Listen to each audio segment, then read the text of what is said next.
Assalamualaikum warahmatullahi wabarakatuh.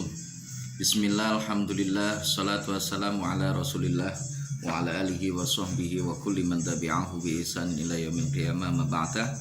Alhamdulillah, kesempatan pagi hari ini kita bisa melanjutkan kembali ngaji kitab kita Aqidatul Awam. Mudah-mudahan diridhai oleh Allah, menjadi ilmu yang barokah, manfaat fid dini wad dunya wal akhirah, amin Allahumma amin. Kita awali terlebih dahulu dengan berdoa bersama-sama. Bismillahirrahmanirrahim. Nawaitu ta'alluma li naili ridallahi wa izalatil jahli an nafsi wa ghairihi wa li syukrin ni'mati wa li ihya'id dini biniyatin shadiqatin ma'at tawakkuli. Nawaitu ta'alluma li naili ridallahi wa izalatil jahli an nafsi wa ghairihi wa li syukrin ni'mati wa li ihya'id dini biniyatin shadiqatin ma'at tawakkuli. Nawaitu ta'alluma li naili ridallahi wa izalatil jahli an nafsi wa ghairihi wa li syukrin ni'mati wa li ihya'id dini biniyatin shadiqatin ma'at tawakkuli. Bismillahirrahmanirrahim. Ila hadratin Nabil Mustafa Rasulillah Muhammadin sallallahu alaihi wasallam wa ala alihi wa azwajihi wa dzurriyyatihi junudi wa ansarihi jamil ikhwani minal anbiya wal mursalin wal awliya wa syuhada was sholihin wal khulafa'ir rasyidin wal ulama'il amilin jami'il malaikatil muqarrabin wa khususan la hadrati masyayikhina masyayikhil kiram wa asatidina asatidil kiram jamil musannifin wal muallifin khususan khasala hadrati muallif hadzal kitab Syekh Ahmad al-Marzuki jami'i talamidina syaulillahi ta'ala lahumul fatihah. Alhamdulillahirabbil alamin.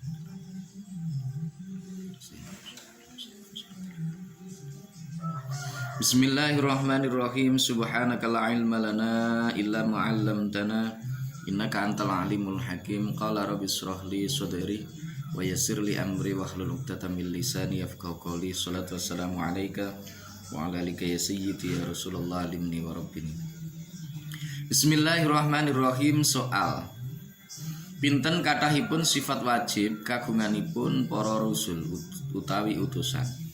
Jawab wonten sekawan setunggal sifat fatona tegesipun limpat, kalih sifat sidik tegesipun temen, tiga sifat tabligh tegesipun datengaken dhateng perkawis ingkang dipun perintah datengaken dumateng makhluk, sekawan sifat amanah tegesipun dipun pitados dene dipun nggih punika arsala anbiya dzawi fatana bisidqi wa tablighi wal amanah. Ada berapa sifat wajib bagi para rasul? Jawab, ada 4. Yang pertama yaitu sifat fatonah. Rasul itu cerdas. Jadi Rasul itu cerdas, nggak mungkin Rasul itu bodoh. Yang kedua, Rasul itu punya sifat sidik, bisa dipercaya. Jujur ya, bukan dipercaya. Sidik itu artinya jujur. Jadi Rasul tidak pernah berbohong. Yang ketiga itu tabligh. Rasul itu menyampaikan apa-apa yang diperintahkan oleh Allah untuk menyampaikannya kepada makhluk. Yang keempat adalah sifat amanah. Dasarnya arsala anbiya dzawi fatana bisidqi wat tablighi wal amanah. Arsala wis ngutus sapa Allah. Arsala wis ngutus sapa Allah anbiya ing pira-pira nabi. Dzawi fatanatin kang anduweni sifat limpat. Bisidqi sartane temen wa tablighi lan nekaaken dawuh wal amanati lan kena den percaya. Jadi para rasul, utusan-utusan Allah Subhanahu wa taala itu punya 4 sifat wajib. Pertama, sifat fatonah, rasul itu cerdas. Gak mungkin yang namanya rasul itu bodoh. Rasul itu cerdas, fatonah, dia mampu untuk menyelesaikan sesuatu dalam waktu singkat dan tepat. Jadi beda dengan orang yang pinter. Kalau cerdas itu dia mampu menyelesaikan sesuatu dalam waktu singkat dan tepat. Itu namanya fatonah. Nah, Rasulullah itu cerdas luar biasa. Bayangkan saja ketika pada waktu sebelum beliau ini diangkat menjadi seorang rasul. Sebelum beliau ini diangkat menjadi seorang rasul, pernah suatu saat ketika terjadi pemugaran, renovasi Baitullah, saat itu masing-masing kabilah ini sudah mau bertarung, perang antara satu dengan yang lainnya. Gara-gara apa? Gara-gara hanya perselisihan siapa yang akan meletakkan Hajar Aswad pada tempat. Akhirnya sepakat, wah nanti kalau ada orang yang masuk pertama kali ke Baitullah ini atau Masjidil Haram ini melalui pintu Arafah kalau tidak salah, maka dia yang akan menjadi hakim dalam persoalan ini. Akhirnya benar, ternyata yang masuk adalah beliau Rasulullah. Begitu yang masuk itu adalah Rasulullah Shallallahu Alaihi Wasallam, maka Rasul diminta untuk menghakimi bagaimana kemudian cara Rasulullah untuk menyelesaikan itu. Langsung Rasulullah beber serban, kemudian Hajar Aswad ditaruh di atasnya. Masing-masing kepala suku kabilah itu diminta untuk ngangkat bareng-bareng, sementara yang meletakkan itu adalah beliau Rasulullah Shallallahu Alaihi Wasallam. Ini kalau bukan orang cerdas nggak mungkin. Saat tiba di Madinah, penduduk Madinah berebut ingin supaya Rasulullah Shallallahu Alaihi Wasallam itu tinggal di rumahnya. Kalau seandainya Rasulullah tidak cerdas, bisa jadi ini akan menimbulkan pertikaian di antara mereka. Boleh jadi keputusan yang akan diambil oleh Rasul itu bisa menyakiti satu di antara para sahabat Ansor kala itu. Tapi Rasulullah cerdas. Karena cerdas, kemudian Rasulullah dawuh, sabda Rasul, di mana untaku ini berhenti, maka disitulah aku akan tinggal. Akhirnya dilepaslah unta Rasul. Begitu unta Rasul itu dilepas, unta itu berjalan, semua sahabat mengikutinya. Ternyata di sebuah tempat, disitulah unta itu berhenti, maka kemudian disitulah Rasulullah tinggal. Kemudian disitu dibangun rumah Rasul, dan di dekatnya itu ada masjid yang kelak nanti akan dibangunkan Masjid Nabawi di sana. Nah, ini sungguh sangat luar biasa. Jadi kecerdasan itu mutlak wajib miliknya para rasul. Kemudian sidik, rasul itu bisa dipercaya. Rasul itu jujur. Tidak pernah Rasulullah itu berbohong. Kemudian Rasul juga tabligh, menyampaikan amanah. Kalau misalkan diberikan wahyu kepada beliau seperti ini untuk disampaikan kepada umatnya, maka beliau pasti akan menyampaikan. Dan juga amanah bisa dipercaya. Inilah sifat-sifat wajib yang dimiliki oleh para rasulnya Allah. Soal pinten kathahipun sifat jais kagunganipun para rasul. Jawab wonten setunggal, rupinipun nggih punika al-a'radzul basyariyah allati la tuaddi ila naqsin fi maratibihim al-aliyah. Tegesipun para rasul punika wenang persifatan pinten-pinten sifat bangsa menungso ingkang boten ngirangi dhateng derajatipun ingkang luhur. Kados gerah ingkang dangan, dahar, munjuk lan sari. Nanging sare dipun para rasul punika namung netronipun mawon, boten sarana manahipun saha sifat lintunipun. Dene syahidipun nggih punika wajaizun fi haqqihim min aradi bi ghairi naqsin ka khafifil maradi. Wajaizun lan iku menang, wajaizun lan iku menang fi haqqihim ing dalam hae para rusul min aradin tawi sifat anyar tumeka bi ghairi naqsin kelawan tanpa nyuda utawa ngurangi. Maksudnya nyuda ngurangi derajate rusul ya, derajate rusul. Ka khafifil maradi kaya entenge leloro. Jadi para rasul-rasulnya Allah itu punya sifat jaiz. Ini sifat wenang. Sifat jaiznya itu cuma satu, apa? Yaitu al-aradul basyariyah allati la tu'atti ila naqsin fi maratibihim al-aliyah. Para rasul itu boleh mempunyai sifat-sifat sebagaimana manusia pada umumnya. Jadi para rasul itu yang duweni sifat-sifat kamanungsan. Rasul itu juga makan, rasul itu juga minum, rasul itu juga sare, rasul itu juga sakit dan lain sebagainya. Jadi sifat-sifat kemanusiaan yang itu tidak mengurangi atau menurunkan derajat dari rasul atau utusan-utusan Allah Subhanahu wa taala. Jadi jangan dibayangkan kalau sudah menjadi rasul, menjadi seorang nabi terus orang mangan, orang ngombe, ya ndak gitu. Podo sama dengan kita. Lek wis dadi rasul kemudian itu enggak sakit, ya podo wae rasul itu sakit.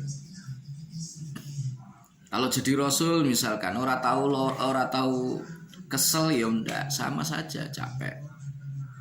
Juga mengalami sama seperti kita manusia pada umumnya. Rasul itu juga sare, tidur, tapi tidurnya Rasul tidak sama dengan kita. Tidurnya Rasul itu hanya matanya yang terpejam, tetapi hatinya senantiasa ingat kepada Allah, zikir kepada Allah. Kalau kita kan beda. Kalau kita begitu tidur ya wes selalu sembarangi. Bahkan yang perlu kadang-kadang waktunya sholat aja bablas kita itu. Kenapa ya? Karena kita ini beda dengan para rasul.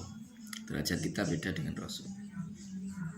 Jadi para rasul-rasulnya Allah Subhanahu wa taala, mereka punya satu sifat jaiz, yaitu al-a'rad al-basyariyah allati la tu'addi ila naqsin fi maratibihim al-aliyah. Mereka itu punya karakter atau sifat-sifat kemanusiaan yang dengan sifat-sifat tersebut maka mereka semuanya itu boleh atau sama dengan makhluk yang lainnya, akan tetapi hal itu tidak mengurangi, ya, tidak mengurangi derajat keluhuran mereka sebagai seorang nabi, sebagai seorang rasul. Soal para rasul punika punapa wonten ingkang nglampahi dosa. Saunggul pundi antawisipun para rasul lan para malaikat? Jawab, para rasul punika dipun reksa saking nglampahi dosa. Sami ugi dosa alit utawi dosa ageng. Sami ugi saderengipun dados utusan utawi sak sampunipun dados utusan. Kados kareksanipun para malaikat. Lan para rasul punika langkung unggul katimbang para malaikat. Dene utusan utawa rasul ingkang paling unggul inggih punika Kanjeng Nabi Muhammad sallallahu alaihi wasallam, salajeng Kanjeng Nabi Ibrahim, salajeng Kanjeng Nabi Musa, salajeng Kanjeng Nabi Isa, salajeng Kanjeng Nabi Nuh alaihi wassalam. Para rasul ingkang kasebat ing inggil punika kalebet ulul azmi, tegesipun utusan ingkang sabar saha kiyat nanggung masyaqqat. Dene syahidipun inggih menika ismatuhum kasa iril malaika wajibatun wa fadalul malaika. Ismatuhum utawi kareksani para rusul Ismatu mutai karaksane para rasul kasa iril malaikati halih kaya sekerine pira-pira malaikat iku wajibatun wajib apa ismatuhum. Iku wajibatun wajib apa ismatuhum. Wa fadlu lan padha ngungkuli sapa rusul. Wa fadlu lan padha ngungkuli sapa rusul al malaikata ing pira-pira malaikat. Soal semua rasul atau utusan Allah itu apakah semuanya itu ada yang melakukan dosa? Dan juga unggul mana antara rasul dan juga para malaikat? Jawab, semua rasul mulai dari Mbah Nabi Adam alaihi salam sampai Nabi Yuna Muhammadin sallallahu alaihi wasallam, Gusti kita Kanjeng Nabi Muhammad sallallahu alaihi wasallam itu semuanya maksum. Maksudnya bagaimana? Dijaga oleh Allah dari melakukan perbuatan-perbuatan dosa. Jadi para nabi, para rasul itu semuanya maksum. Mereka dijaga oleh Allah Subhanahu wa taala dari perbuatan-perbuatan dosa. Apakah pernah melakukan kesalahan? Pertanyaan itu mungkin lumrah aja ya. Jadi apakah para rasul itu pernah melakukan kesalahan? Kalau kesalahan mungkin, tapi tidak sampai pada dosa. Dan ketika mereka melakukan kesalahan, maka Allah mengingatkan. Tidak salah itu diingatkan oleh Allah. Itulah makna maksum. Jadi ya ayuhan nabiyyu, misalnya di dalam Al-Quran itu disebutkan ya ayuhan nabiyyu, apa itu saya lupa ya.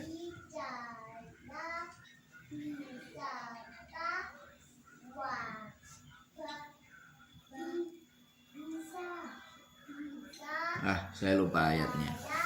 Jadi di dalam Al-Quran itu pernah juga disebutkan cerita tentang Rasulullah Shallallahu Alaihi Wasallam ketika beliau itu sedang jagongi tamu, ada seorang yang buta datang kepada Rasul. Abasa wa tawalla an ja'ahul a'ma.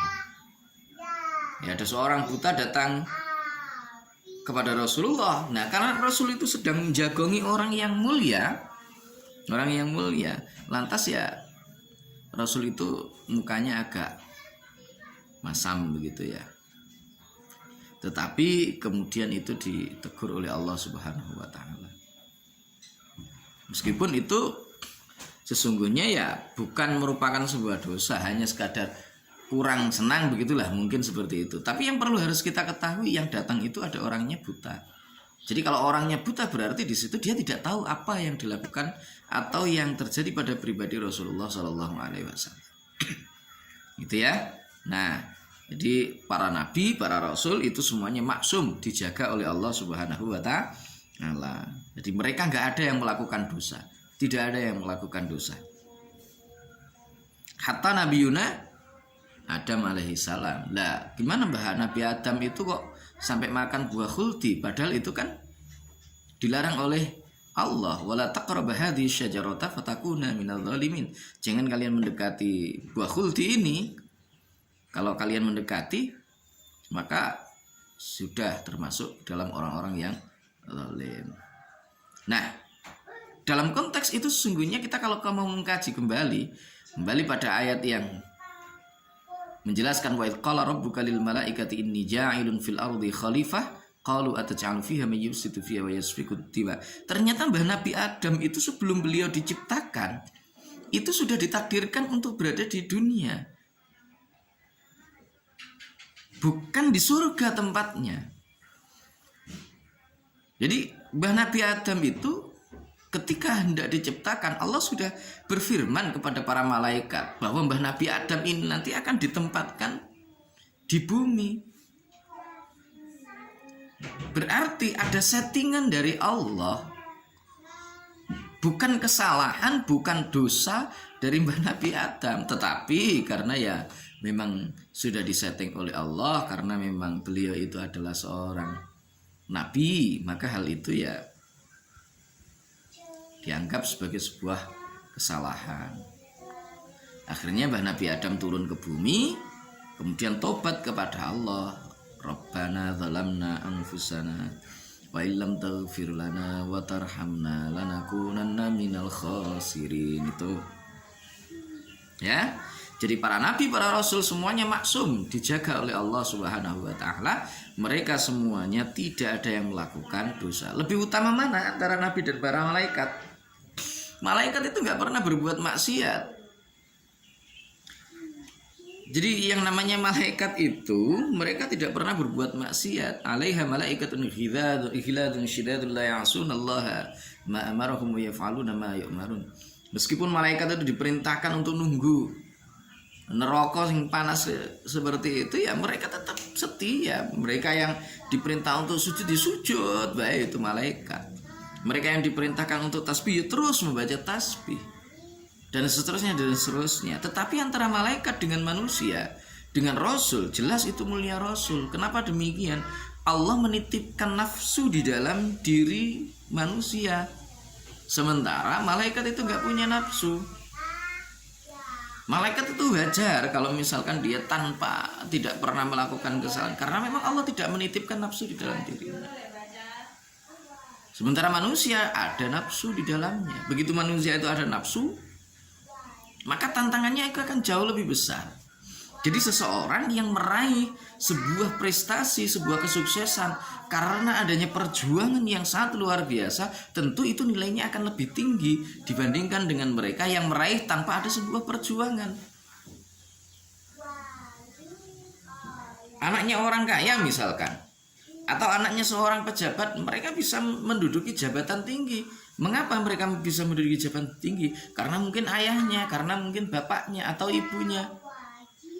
Tapi anaknya orang miskin, dia sampai pada jabatan yang tinggi, dia nggak punya relasi di situ, tetapi dia mampu untuk mencapai sebuah kedudukan yang sangat luar biasa. Itu justru nilainya akan lebih tinggi dan lebih unggul. Nah, disitulah luar biasanya. Jadi ketika Allah Subhanahu wa taala mengangkat pribadi para rasul, rasul-rasul itu punya tantangan yang begitu luar biasa dalam hidupnya. Tantangan dari umatnya, dihina-hina oleh umatnya, ditentang dakwahnya. Itu justru mengangkat derajat beliau karena kesabaran, ketabahan beliau dalam menerima cemoohan, menerima ujian. Nah, ini semakin